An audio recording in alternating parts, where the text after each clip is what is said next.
All right. Hello, everyone. Welcome to the Non-Western Medicine Group podcast. We'll go ahead and introduce all the team members. So my name is Carson Thrift. I am a senior at Rose-Hulman Institute of Technology, majoring in software engineering.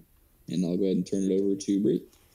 Hey guys, I'm Brie. I'm a sophomore biochemistry major from Terre Haute, Indiana. And I'll go ahead and pass it to Alex.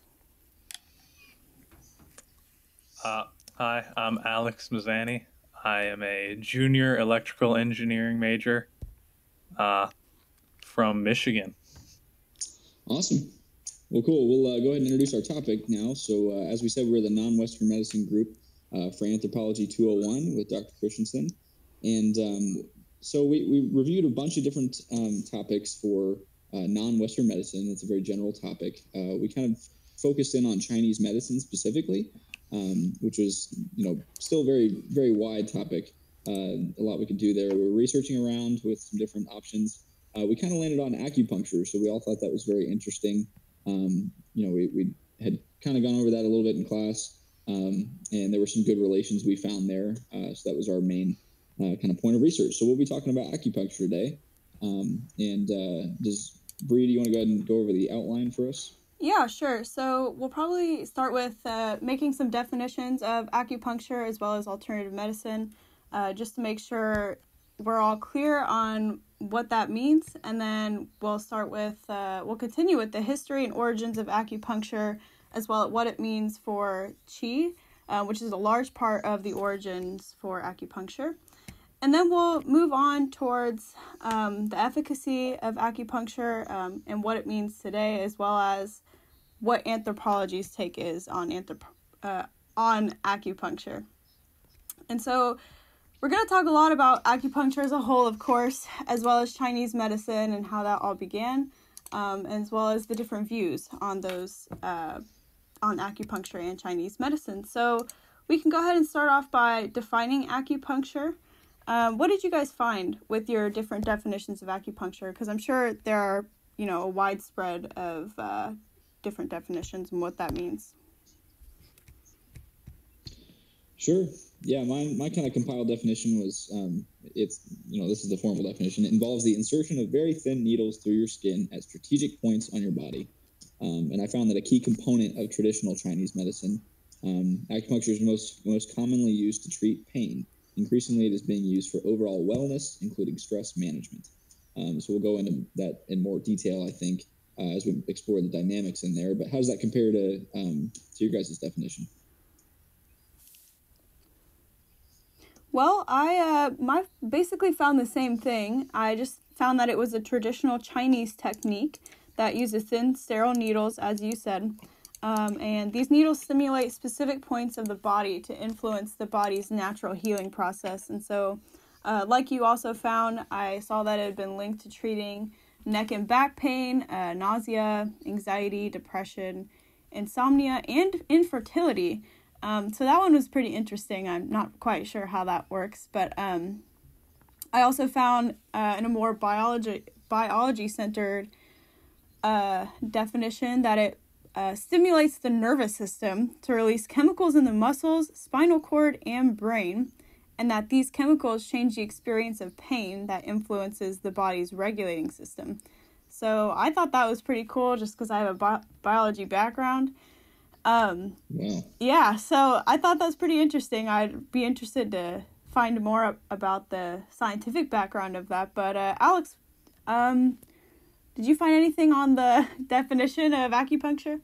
Oh, yeah, I mean, you guys have covered a lot of it, but I think it's worth mentioning that it works traditionally based on Qi, which is sort of spiritual energy. And I'm fairly certain that chemical you were talking about is endorphins. Yeah, that probably largely has a lot to do with it. And I know that the Qi, there are different views on acupuncture today, but I know that Qi largely contributed to the origins of acupuncture. And so I think, do you want to start us off, Carson, with how did you find out the origins of acupuncture? Sure. I didn't spend a whole lot of time on the origins in my research, but I did find that it was originated around 1600 to 1100 BC in the Shang dynasty. So it's very old practice from what I found. I would be very scared to go to an acupuncturist, in that time. I'm sure it was very archaic with, the needles, the way they did that. But and then I found that it wasn't really commonly introduced to Western culture until around the 1970s. So I'm sure it was carried out, in Chinese culture for a very long time, and may have assimilated into different cultures that China was involved in. But Western culture didn't really make it a big thing until the 70s. So. Yeah, I found some stuff about the origins as well. In my research, actually, it was kind of unclear when, acupuncture came up, just because the Chinese medical history, like some of it is recorded and some of it isn't. I saw a lot about the father of medicine known as Shen Nung, and that's from the ancient or legendary period, but it wasn't clearly disclosed, the origin of acupuncture as far as the date goes. But I did see that before the recorded history in the Stone Age, it was known that sharp-edged tools were used to puncture and drain abscesses. So, while that's still a little different from how we have defined acupuncture, I still think, that kind of spurred its beginnings. But then, I did see that as time grew by in Chinese history, it is noted that these beliefs were heavily associated with their ancestors, and so they cared a lot about the spiritual beings, regardless if they were dead or alive. And so then I guess it's recorded that when someone encountered disease back in these early ancient days, it was believed that the demons and supernatural beings were to blame. So acupuncture in this case was used because, the insertion of stones and needles were used to expel the demons from the body. And so I think that's pretty interesting. It does sound pretty archaic. So I would hate to, go to my acupuncturist and say I had a problem. They would get that demon out of me. But as it progressed, these beliefs changed, and even so, with this background of qi as well, it progressed into qi, which is the energy of the body. It's still a little, ancient sounding, and not based on fact. So I also saw that it was doubted as effective for a certain time period in China. And they even attempted to ban it in the 1800s to modernize medicine, just because at this time, maybe they were centered on trying to be the best, base it on fact. So it didn't even make a comeback for a long time. And it especially probably helped that, like you said, it became famous and popularized in Western medicine. And I did see that it was because President Nixon visited China in the 70s. So that's probably likely a big contributor to that. But it is safe to say that the views on acupuncture and why it's used have changed throughout its history.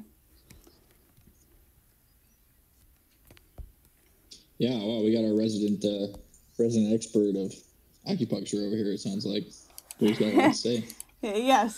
So, cool. Well, yeah, let's talk a little bit more about qi and kind of the dynamic that is created between acupuncture in Chinese medicine versus Western medicine, or our kind of Western culture.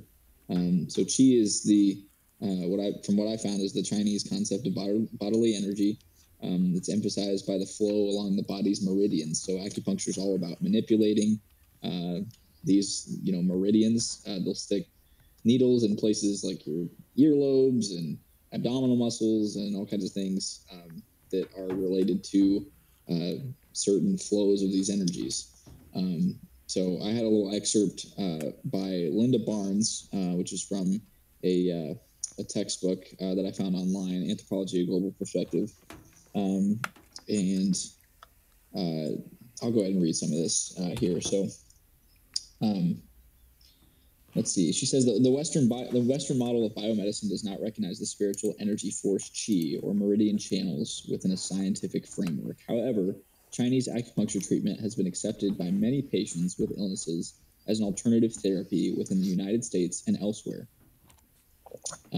So anyway, that's just kind of, people have done a lot of research on the dynamic between these two things, and it's interesting to explore, how something so traditional in a Chinese sense can come to America, which America is a conglomeration of a ton of different cultures, but then it results in something like I don't want to call it a fad, but almost like a fad that people find. They're like, oh, this could be a stress reliever, or this could be hunger management, or something like that. It's just interesting, right? How it transforms.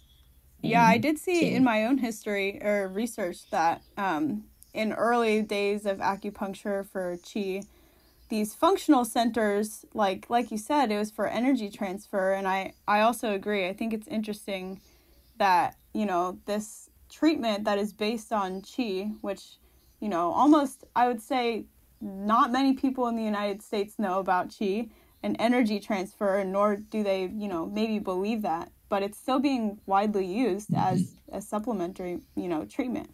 So I do think that's kind of interesting. Yeah, I found in my research that while a lot of acupuncturists in the United States still consider qi a valid idea, a lot of them don't. So they try to use acupuncture not based on qi, but on maybe a more like Western sort of idea about your body's functions. Mm-hmm. Yeah, it's so interesting to me still how that, something so traditional has evolved into that. So that's interesting. Anyway, that's a good overview of qi and kind of the dynamic between Western culture and a non-Western culture of Chinese medicine. So let's go into kind of more of the effectiveness of acupuncture. If it has evolved into something that we utilize in Western medicine today, or outside of Chinese culture, how effective is it? I think kind of Alex took the lead on that. If you want to take it.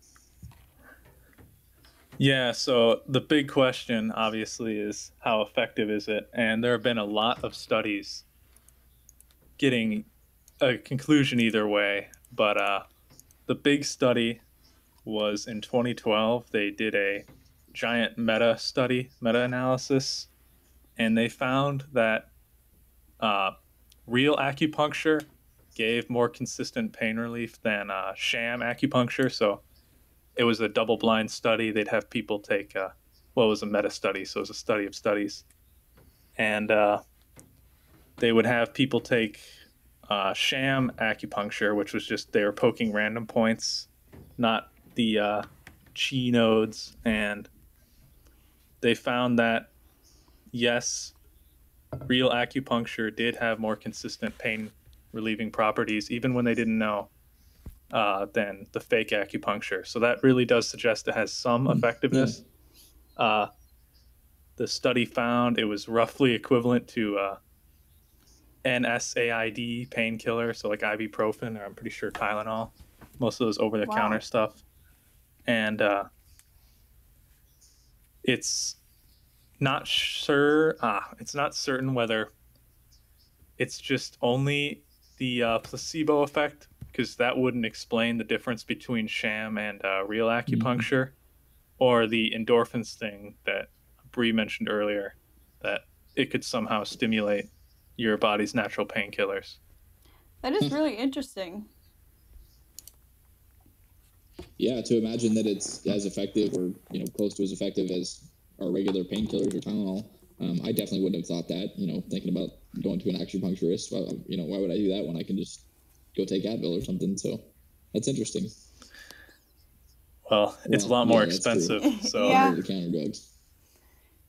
But I think it is interesting how effective it is, and even like the placebo is pretty compelling as well. I think, like in my, of course we all come from a Western medicinal treatment background. I feel like in some ways I'm comparing it to like getting a massage. You feel pretty good after a massage, but at the same time it's like, if this is actually using targeted points, then, like I was saying earlier, it could be stimulating like the body's natural response. So I think that's pretty compelling, especially in today's culture of like Western medicine. Absolutely. Cool. All right. Well, let's keep things moving here. So we got a section on in-class relations. We'd like to relate it back to some of our class material from Anthropology. So I'd like to go ahead and start off with, we did a section on Evans-Pritchard and the Azandi. So for those who don't know, Evans-Pritchard was a doctor who did a lot of work with the Azandi people in Africa, I believe it was. And his main kind of focus there was witchcraft. And I thought there were a lot of similarities between our class material and what we were researching with acupuncture. While acupuncture and witchcraft aren't obviously the same thing, it does display the assumptions that a culture makes as far as their medicinal practices and lifestyle choices are concerned. In the case of the Azandi, their view of witchcraft and their assumptions were so integrated into their daily lives that not only was it used for medical treatments, and they would go see the witch doctor if they were feeling bad, they also did that on major life decisions and kind of oracles and things like that.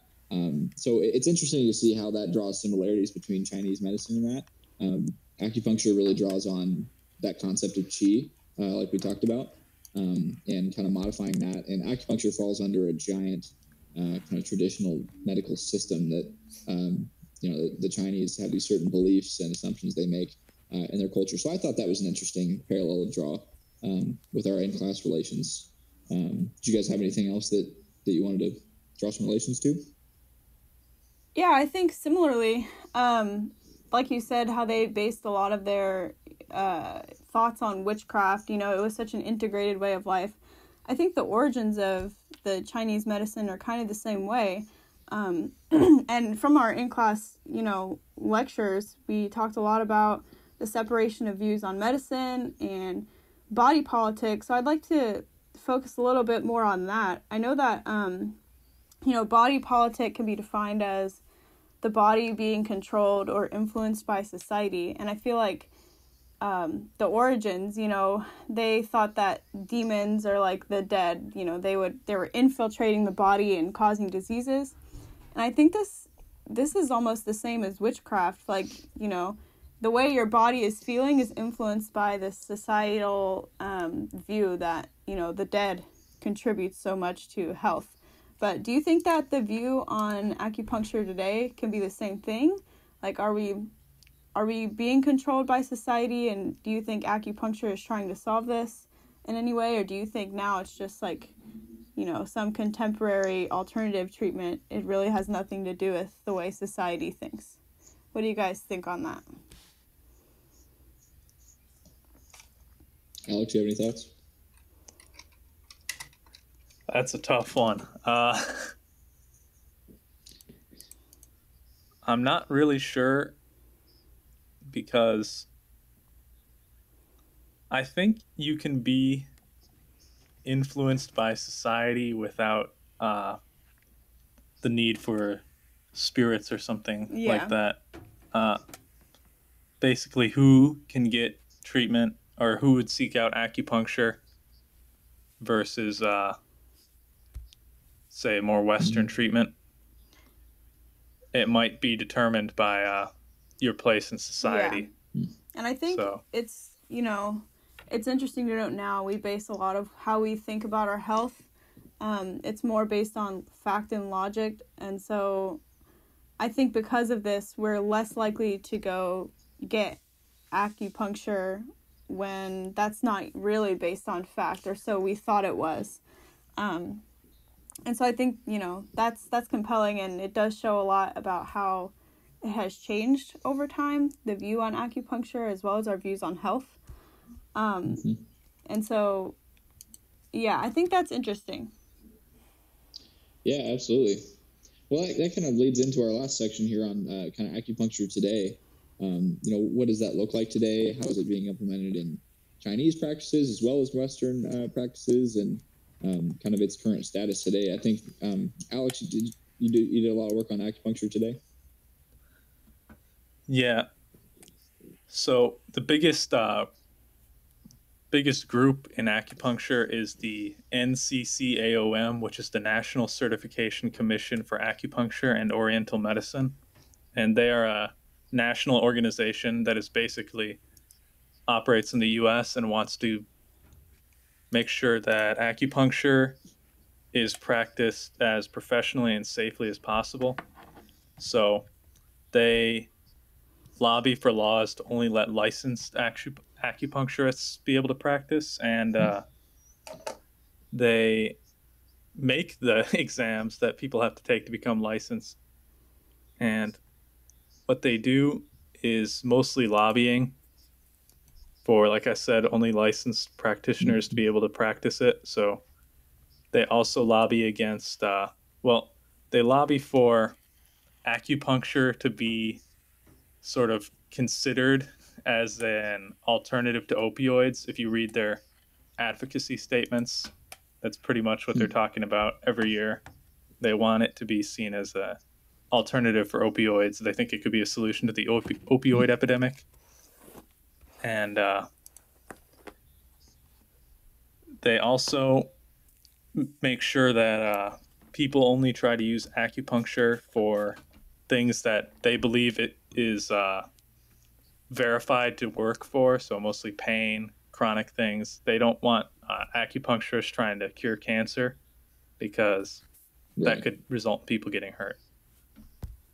So I think for the most part in the US and in China, Western medicine has been taken as the acute treatment. So if you get sick, you want to see, you want to go to a hospital.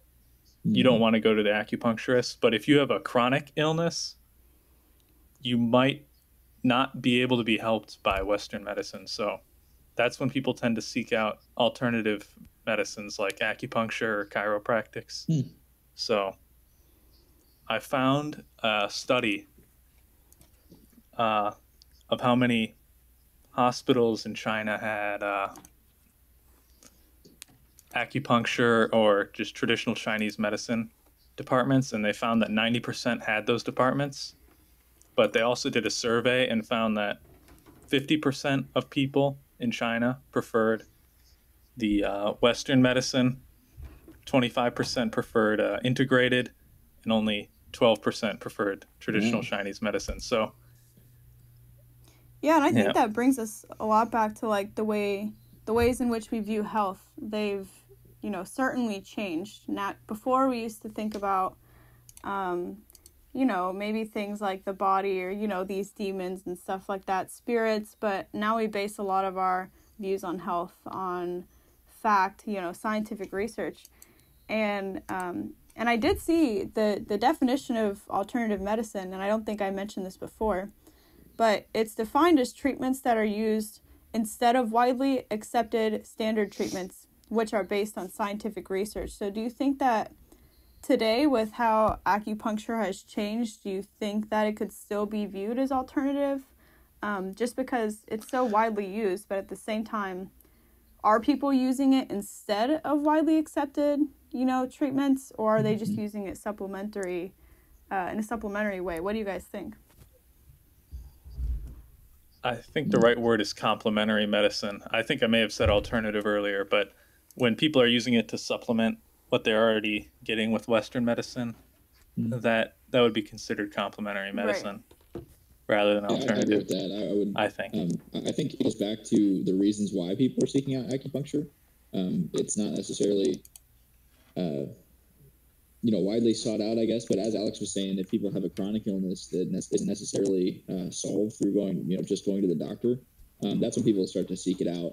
And that's an interesting dynamic between, the traditional Chinese medicine, where people did this as part of a tradition, and then now where people are actually seeking it out as a legitimate medical practice. And obviously with all these licensors and everything that and organizations that making sure people are licensed to do this practice, I think it's pretty evident that it's becoming more and more of a common treatment. So All right, awesome. Well, I mean, that's kind of all we had for today. We wanted to go over each person's kind of focuses and lessons we learned over all this research. So I'll kind of lead it off here. The greatest lesson that I learned, I think, is how we can judge the different bases upon which cultures kind of base their medical treatments and cultural views, lifestyle choices. We have many examples of different, the different assumptions these cultures can make when it comes to medicine. Similar to how Evans Pritchard with the Mazany people, they put great value in witchcraft. Chinese culture assigns the same value to qi, the bodily energy we discussed. So my biggest lesson was acupuncture is a great example, of how different cultures implement medical practices based on the assumptions they make. So what'd you guys think? Brie, what was your lesson? Yeah, I think kind of a little going off of that different cultures implement, different practices based on how they, view the world. I think it's important to note that also, like acupuncture and the ways it's changed throughout history, based on the different views that it has been focused on, it does show things are bound to change as culture changes, and that is certainly true for the way acupuncture has been used. And this parallels, how our views on health have changed as history continues. And so where before, in the very ancient days of acupuncture, it was largely based on spirits and all of that good stuff. It's now mostly just focused on certain pressure points. And, like I said before, there's some evidence that it targets, these chemicals in your body. And so I think that does definitely highlight the ways in which our views on health and these health practices have changed. Yeah, absolutely. Alex, what do you think? Yeah. Well, as for me, I always thought that acupuncture was a sham, basically, and that it didn't do anything. But after doing my research, I think it has valid uses especially in treating chronic conditions and as a complementary medicine for a lot of people who really, there are certain diseases and illnesses that can't really be treated by Western medicine, certain chronic conditions. So I can see its purpose for society. Yeah, absolutely. All right. Well, it's been great researching about acupuncture. This has been our podcast today for Medical Anthropology 201 with Dr. Christensen, with Carson, Brie, and Alex. And thanks for listening today. We appreciate it.